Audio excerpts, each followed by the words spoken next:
ನಮೋ ಭಗವತೆ ವಾಸುದೇವಾಯ.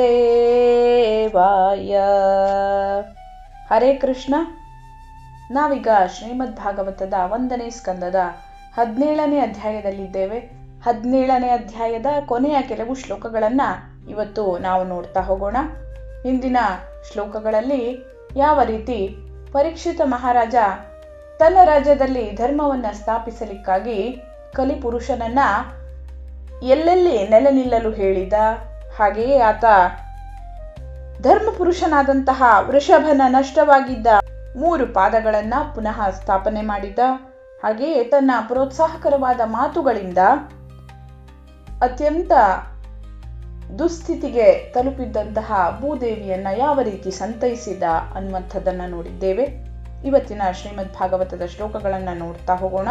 ಇವತ್ತಿನ ಶ್ರೀಮದ್ ಭಾಗವತದ ಶ್ಲೋಕಗಳು ಈ ಅಧ್ಯಾಯದಲ್ಲಿ ಉಳಿದಿರುವಂತಹ 3 ಶ್ಲೋಕಗಳು 1ನೇ ಸ್ಕಂದದ 17ನೇ ಅಧ್ಯಾಯದ 43, 44 ಹಾಗೂ 45ನೇ ಶ್ಲೋಕಗಳು. ಮೊದಲು 1ನೇ ಸ್ಕಂದದ 17ನೇ ಅಧ್ಯಾಯದ 43 ಹಾಗೆ 44ನೇ ಶ್ಲೋಕಗಳನ್ನು ನೋಡೋಣ. ಸ ಏಷ ಏತರ್ಹ್ಯಧ್ಯಾಸ್ತ ಆಸನಂ ಪಾರ್ಥಿವೋಚಿತಂ ಪಿತಾಮಹೇನೋಪನ್ಯಸ್ತಂ ರಾಜ್ಞಾರಣ್ಯಂ ವಿವಿಕ್ಷತ ಆಸ್ತೇಧುನಾ ಸ ರಾಜರ್ಷಿಃ ಕೌರವೇಂದ್ರಶ್ರಿಯೋಲ್ಲಸನ್ ಗಜಾಹ್ವಯೇ ಮಹಾಭಾಗಶ್ಚಕ್ರವರ್ತಿ ಬೃಹಚ್ರವಾಃ. ಅನುವಾದವನ್ನ ನೋಡೋಣ. ಯುಧಿಷ್ಠಿರ ಮಹಾರಾಜನು ತಾನು ಕಾಡಿಗೆ ಹೋಗಲು ಬಯಸಿ ತನ್ನ ಹಸ್ತಿನಾಪುರ ಸಾಮ್ರಾಜ್ಯವನ್ನು ಮೊಮ್ಮಗ ಪರೀಕ್ಷಿತನಿಗೆ ವಹಿಸಿಕೊಟ್ಟನು. ಈಗ ಅತ್ಯಂತ ಭಾಗ್ಯಶಾಲಿಯಾದ ಚಕ್ರವರ್ತಿ ಪರೀಕ್ಷಿತ ಮಹಾರಾಜನು ಕುರುವಂಶದ ರಾಜರ ಕೃತ್ಯಗಳ ಕೀರ್ತಿ ವೈಭವಗಳಿಂದ ಕೂಡಿದವನಾಗಿ ಹಸ್ತಿನಾಪುರದಲ್ಲಿ ಮಹಾವಿಜಯಶಾಲಿಯಾಗಿ ಲೋಕವನ್ನ ಆಳುತ್ತಿದ್ದಾನೆ. ಈ ಶ್ಲೋಕಕ್ಕೆ ಭಾವಾರ್ಥವನ್ನ ನೋಡೋಣ.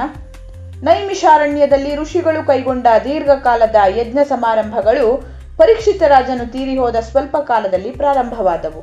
ಆ ಯಜ್ಞವು 1000 ವರ್ಷ ಮುಂದುವರಿಯುವಂತಹದ್ದಾಗಿದ್ದಿತು. ಅದರ ಪ್ರಾರಂಭದಲ್ಲಿ ಭಗವಾನ್ ಶ್ರೀಕೃಷ್ಣನ ಅಣ್ಣನಾದ ಬಲರಾಮನ ಸಮಕಾಲೀನರಾದ ಕೆಲವರು ಆ ಯಜ್ಞ ಸ್ಥಳವನ್ನ ಸಂದರ್ಶಿಸಿದ್ದರು ಎಂದು ತಿಳಿದು ಬರುತ್ತದೆ. ಕೆಲವು ವ್ಯಾಕರಣ ನಿಯಮಗಳ ಪ್ರಕಾರ ಅತಿ ಸಮೀಪ ಕಾಲವನ್ನ ಸೂಚಿಸುವಲ್ಲಿ ವರ್ತಮಾನ ಕಾಲದ ಪ್ರಯೋಗವಿದೆ. ಅದರಂತೆ ವರ್ತಮಾನ ಕಾಲವನ್ನ ಇಲ್ಲಿ ಪರೀಕ್ಷಿತನ ಆಳ್ವಿಕೆಗೆ ಅನ್ವಯಿಸಲಾಗಿದೆ. ಮುಂದುವರಿಯುತ್ತಿರುವಂತಹ ಸಂಗತಿಯನ್ನು ಸೂಚಿಸುವಾಗಲೂ ವರ್ತಮಾನ ಕಾಲವನ್ನು ಉಪಯೋಗಿಸಬಹುದು. ಪರೀಕ್ಷಿತ ಮಹಾರಾಜನ ತತ್ವಗಳನ್ನ ಈಗಲೂ ಮುಂದುವರಿಸಬಹುದು. ಅಧಿಕಾರಿಗಳು ನಿರ್ಧಾರ ಮಾಡಿದರೆ ಈ ತತ್ವಗಳಿಂದ ಸಮಾಜದ ಉದ್ಧಾರವನ್ನ ಮಾಡಬಹುದು.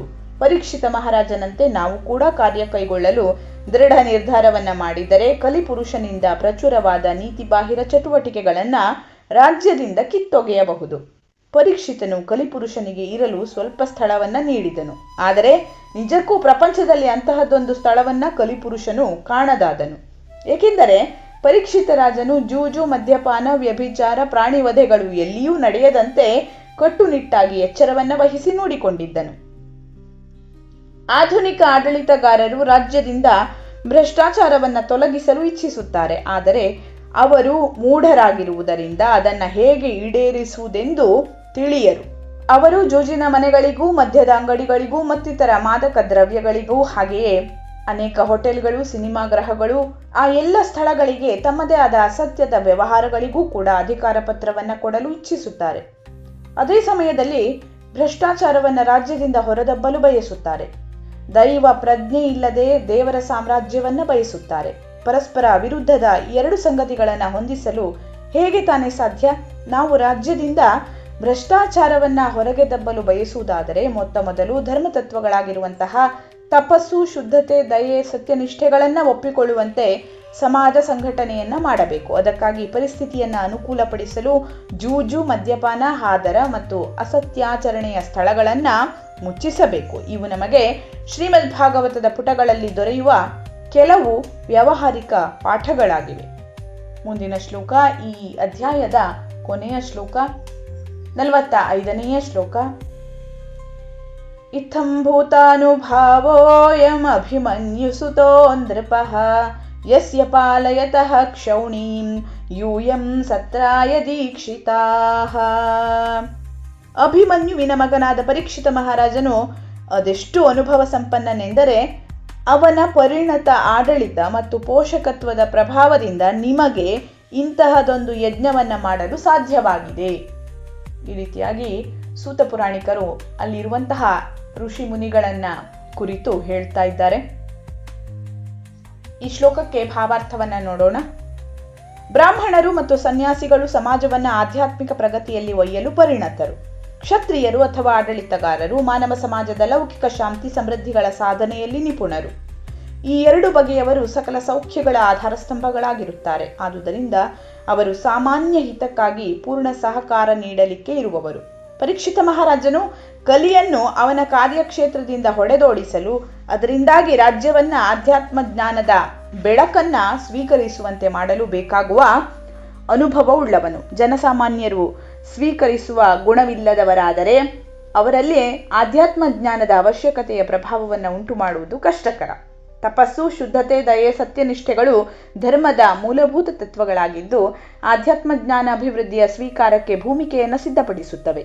ಪರೀಕ್ಷಿತ ಮಹಾರಾಜನು ಇಂತಹ ಅನುಕೂಲ ಸ್ಥಿತಿಯು ಸಾಧ್ಯವಾಗುವಂತೆ ಮಾಡಿದ್ದನು.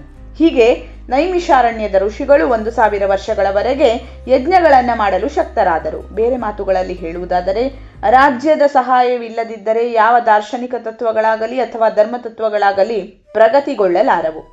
ಈ ಸಾಮಾನ್ಯ ಹಿತ ಕಾರ್ಯಕ್ಕಾಗಿ ಬ್ರಾಹ್ಮಣರಲ್ಲಿಯೂ ಕ್ಷತ್ರಿಯರಲ್ಲಿಯೂ ಪರಸ್ಪರ ಸಂಪೂರ್ಣ ಸಹಕಾರವಿರಬೇಕು. ಇದೇ ಬಗೆಯ ಸ್ಫೂರ್ತಿಯು ಅಶೋಕ ಮಹಾರಾಜನ ಕಾಲದ ತನಕವೂ ಇದ್ದಿತು. ಬುದ್ಧದೇವನು ಅಶೋಕ ಮಹಾರಾಜನಿಂದ ಸಾಕಷ್ಟು ಬೆಂಬಲವನ್ನ ಪಡೆದನು. ಇದರಿಂದ ಬೌದ್ಧ ಮತವು ವಿಶ್ವವನ್ನೆಲ್ಲ ವ್ಯಾಪಿಸಿತು. ಈ ರೀತಿಯಾಗಿ ಈ ಒಂದು ಅಧ್ಯಾಯದಲ್ಲಿ ನಾವು ಪರೀಕ್ಷಿತ ಮಹಾರಾಜ ಯಾವ ರೀತಿ ಕಲಿಯನ್ನ ಸೋಲಿಸಿದ, ಆಮೇಲೆ ಕಲಿ ಆತನಿಗೆ ಶರಣಾದ, ಹಾಗೆಯೇ ಯಾವ ರೀತಿ ಕಲಿಯನ್ನ ಆತ ವಿವಿಧ ಸ್ಥಾನಗಳಲ್ಲಿ ನೆಲೆಸುವಂತೆ ಹೇಳಿದ, ಕೆಲವು ಸ್ಥಾನಗಳಲ್ಲಿ ಕಲಿಯನ್ನ ನೆಲೆಸುವಂತೆ ಆತ ಹೇಳಿದ, ಹಾಗೆ ಮುಂದೆ ಆತ ಆ ಧರ್ಮಪುರುಷನಾದಂತಹ ವೃಷಭನ 3 ಪಾದಗಳನ್ನ ಸ್ಥಿರವಾಗಿರಿಸಿದ, ಹಾಗೆಯೇ ದುಃಖಕ್ಕೀಡಾಗಿದ್ದಂತಹ ಭೂತಾಯಿಯನ್ನ ಹೇಗೆ ಸಂತೈಸಿದ ಅನ್ನುವಂಥದ್ದನ್ನ ಈ ಅಧ್ಯಾಯದಲ್ಲಿ ನಾವು ನೋಡಿದ್ದೇವೆ. ಮುಂದಿನ ಅಧ್ಯಾಯ ಪರೀಕ್ಷಿತ ಮಹಾರಾಜನಿಗೆ ಬ್ರಾಹ್ಮಣ ಕುಮಾರನ ಶಾಪ. ಇದನ್ನ ನಾವು ಮುಂದಿನ ಶ್ರೀಮದ್ ಭಾಗವತದ ವಿಡಿಯೋದಲ್ಲಿ ನೋಡೋಣ.